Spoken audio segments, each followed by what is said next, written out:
तो 4 का first question देखते हैं कि उसको कैसे सॉल्व करते हैं।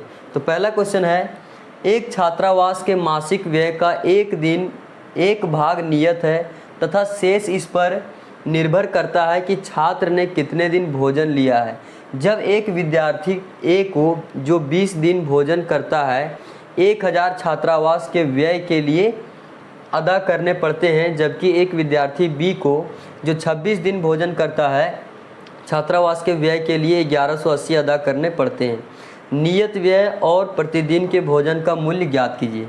यानी ये क्वेश्चन ये बोल रहा है कि एक व्यक्ति ए है, वो एक छात्रावास में जाता है तो उसे कुछ पैसे पे करने पड़ते हैं, यानी वहाँ रहने और खाने के लिए, ठीक है। तो उसका एक भाग जो है वो फिक्स है, फिक्स यानी नियत है, ठीक है। यानी अगर वहाँ पहुँच गया है तो उसको उतना पैसा देना ही पड़ेगा। और दूसरा क्या है, वो भोजन पे डिपेंड करता है कि वो कितना दिन भोजन किया। तो 20 दिन वो रहा, ठीक है। 20 दिन रहने का और भोजन करने का जो पैसा है वो कितना पे किया, 1000 रुपया। और बी ने टोटल इसी तरह से 26 दिन रहा और उसने कितना पे किया, 1180 रुपया। तो हम लोग मान लेते हैं कि जो व्यय किया गया पैसा है प्रतिदिन का वो हमें नहीं पता है, और जो फिक्स्ड भाड़ा यानी नियत भाड़ा है वो भी नहीं पता है। तो हम लोग यहाँ मान लेते हैं, माना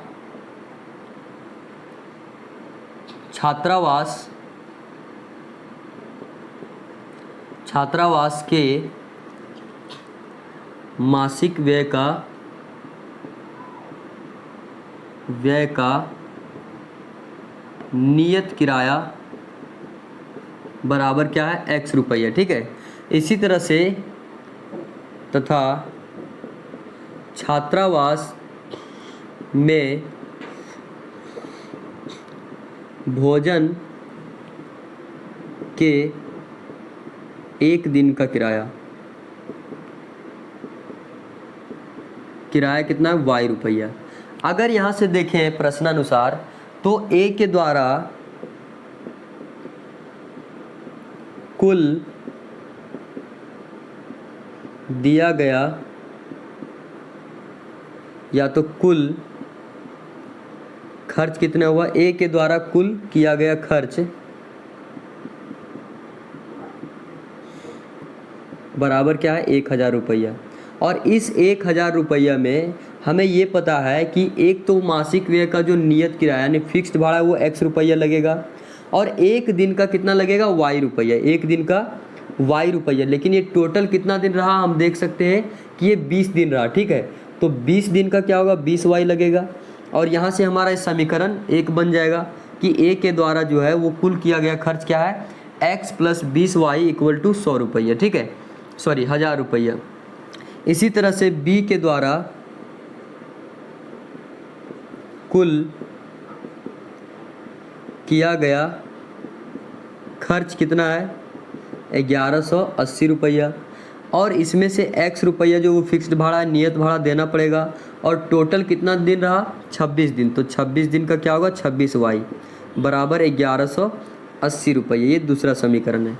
अब इन दोनों समीकरण को हल करके x और y का वैल्यू निकाल लेंगे, और x निकल जाएगा इसका मतलब नियत किराया निकल जाएगा, और y निकलेगा इसका मतलब है कि एक दिन का किराया निकल जाएगा, ठीक है। तो यहाँ से हम लोग क्या करते हैं, समीकरण 1 और 2 को अगर विलोपन विधि से हल करें तो हम लोग यहाँ से इसको सॉल्व कर रहे हैं विलोपन विधि द्वारा। हालांकि ये लिखने की ज़रूरत नहीं है, हम लोग डायरेक्ट लिख सकते हैं कि समीकरण 1 में 2 को घटाने पर,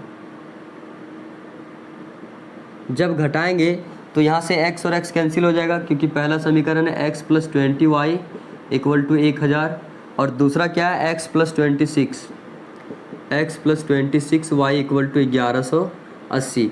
जब हमें पता है कि घटाएंगे तो ये साइन चेंज हो जाएगा, और यहाँ से 26 में से 20 जाएगा, -6y, और यहाँ माइनस का 180, तो ये माइनस माइनस कैंसिल हो गया, तो y = 180/6, और ये 30, यानी y क्या हो गया, 30।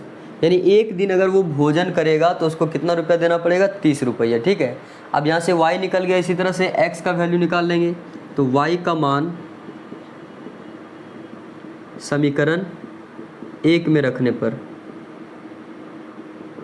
तो जब 1 में रखेंगे समीकरण 1 क्या है, x + 20y बराबर 1000, तो x प्लस 20 गुने y का मान कितना है 30 बराबर 1000, तो x प्लस 600 इक्वल टू 1000 हो जाएगा और x इक्वल टू 1000 माइनस 600 क्योंकि ये उधर जाएगा तो x इक्वल टू 400।